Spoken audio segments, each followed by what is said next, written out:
اور آپ میں سے بہت سے حضرات کو یاد ہوگی چوتھے پارے کی پہلی آیت، جو اس معاملے میں یوں سمجھیے قول فیصل، لن تنالوا البر حتى تنفقوا مما تحبون، تم ہرگز نیکی کے مقام کو نہیں پہنچ سکتے جب تک خرچ نہ کرو اس میں سے جو تمہیں محبوب ہے۔ اگر آپ کا مال ایسا ہے جو دل سے اتر گیا ہے، کپڑے بوسیدہ ہو گئے ہیں دے دیے غریب کو، جوتے ٹوٹ گئے دے دیے کسی کو، یہ نہیں ہے، یہ نیکی نہیں ہے۔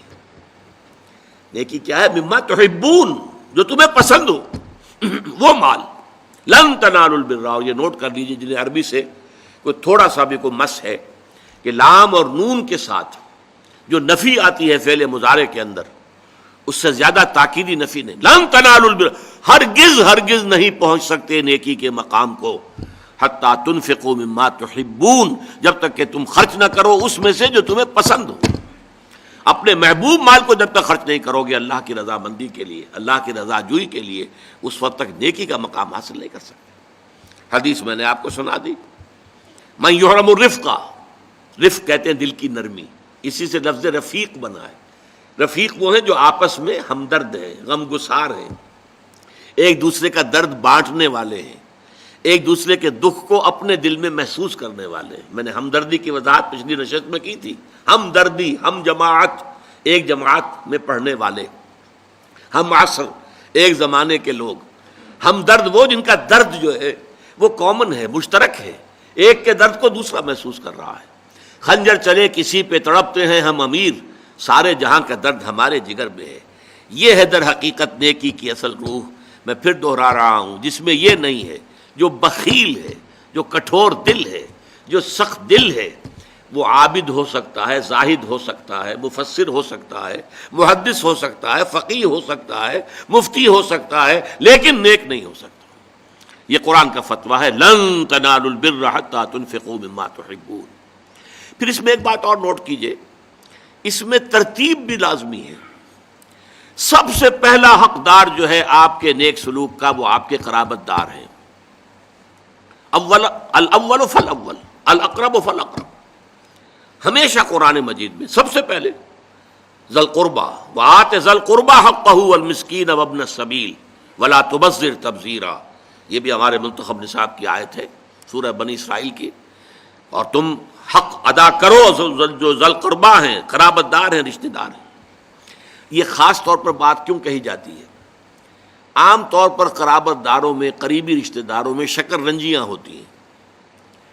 اب فلاں جو ہے، فرض کیجئے کہ کوئی چھوٹا بھائی فوت ہو گیا یا بڑا بھائی فوت ہو گیا ہے، اب دوسرا بھائی جو ہے اچھا ہے، جو فوت شدہ بھائی ہے اس کے حالات اب خراب ہیں، بیوہ ہے، بچے ہیں، کوئی ذریعہ معاش نہیں ہے، اور یہ شخص جو ہے وہ صاحب ثروت ہے، صاحب دولت ہے، یہ اوروں کو تو خیرات دے گا، اپنے یتیم بھانجا اور بھتیجوں کو نہیں دے گا۔ کیوں؟ انہوں نے یہ کیا تھا، انہوں نے یہ کیا تھا، انہوں نے فلاں وقت یہ کہہ دیا تھا، وہ بھابھی نے فلاں وقت جو ہے میرے ساتھ یہ معاملہ کیا تھا۔ اس حوالے سے شکر رنجیوں کی وجہ سے ان کو چھوڑ کر دور دراز جا کر ریوڑیاں بانٹی جائیں گی، لیکن جو اصل حقدار ہیں ان کو چھوڑ دیا جائے گا۔ اس کا تجزیہ کیجئے، اس کا مطلب ہے یہ اللہ کے لیے نہیں دیا جا رہا۔ اگر اللہ کا جذبہ ہو اللہ کو راضی کرنا، تو پھر تو دیکھو کہ اللہ نے سب سے پہلا حقدار کس کو بنایا، پھر تو دیکھنا ہوگا ترتیب اللہ کی۔ اللہ کی ترتیب میں تو آت المال علی حبہ ذوی القربیٰ، ذوی القربیٰ سب سے پہلے ہے، اس کے بعد یتامہ ہیں، مساکین ہیں، وابن السبیل ہیں، والسائلین ہیں، وفی الرقاب ہیں، لیکن اولین جو ہیں وہ ذوی القربیٰ ہیں۔ حدیث آتی ہے کہ حضور نے فرمایا، من احب للہ وابغض للہ واعطى للہ ومنع للہ فقد استقبل الایمان۔ جس نے اگر کسی سے محبت کی تو اللہ کے لیے محبت کی، کہ اللہ کو پسند ہے کہ اس سے محبت کی جائے، اور کسی سے بغض اور عداوت رکھی تو وہ بھی اس لیے کہ اللہ کو پسند ہے کہ اس سے بغض رکھا جائے، اور اگر کسی کو کچھ دیا تو اس لیے کہ اللہ کو اس کا دینا پسند ہے، اور کسی سے کچھ روکا تو اس لیے روکا کہ اللہ کو اس کا روکنا پسند ہے۔ یعنی انسان کے تمام اعمال کا اصل موٹو جو ہے وہ ذات باری تعالیٰ اور اس کے احکام اور اس کی پسند، اس کی ناپسند بن جائے۔ اگر یہ ہو جائے من احب للہ وابغض للہ واعطى للہ ومنع للہ فقد استکمل الایمان. تو ایسے شخص نے تو اپنے ایمان کی تکمیل کر لی. یہ کمال ایمان کا مقام ہے. تو لہذا نیکی کے معاملے میں یہاں ہمارے سامنے جو بات واضح طور پر آئی کہ آج کا جو ہمارا سبق ہے اس کا حاصل کیا ہے کہ نیکی کا ایک ظاہر ہے، ایک باطن ہے.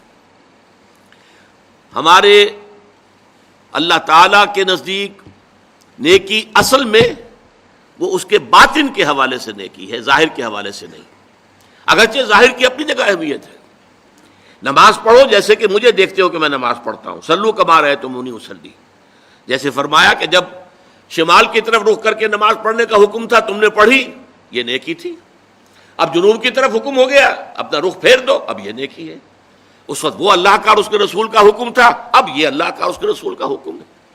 تو اس کو ظاہر پر مت جاؤ کہ یہ شمال اور جنوب للہ المشرق والمغرب، مشرق اور مغرب سب اللہ ہی کے لیے.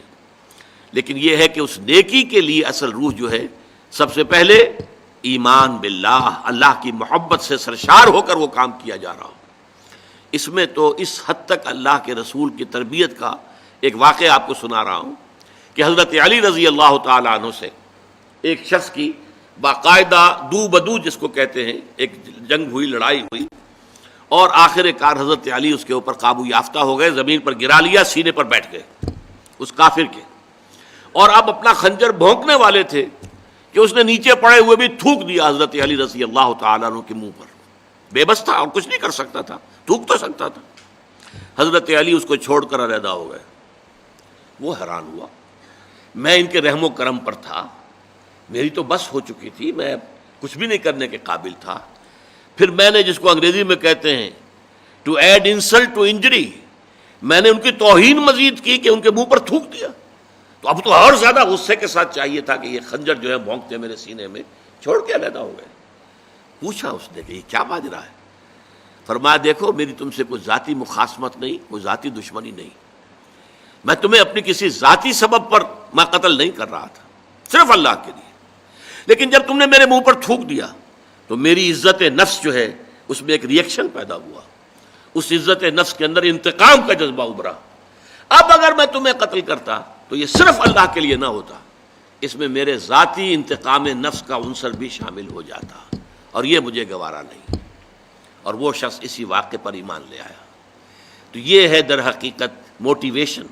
وَلَٰكِنَّ الْبِرَّ مَنْ آمَنَ بِاللَّهِ وَالْيَوْمِ الْآخِرِ وَالْمَلَائِكَةِ وَالْكِتَابِ وَالنَّبِيِّينَ وَآتَى الْمَالَ عَلَىٰ حُبِّهِ ذَوِي الْقُرْبَىٰ وَالْيَتَامَىٰ وَالْمَسَاكِينَ وَابْنَ السَّبِيلِ وَالسَّائِلِينَ وَفِي الرِّقَابِ. بارك الله لي ولكم في القرآن العظيم ونفعني وإياكم بالآيات والذكر الحكيم.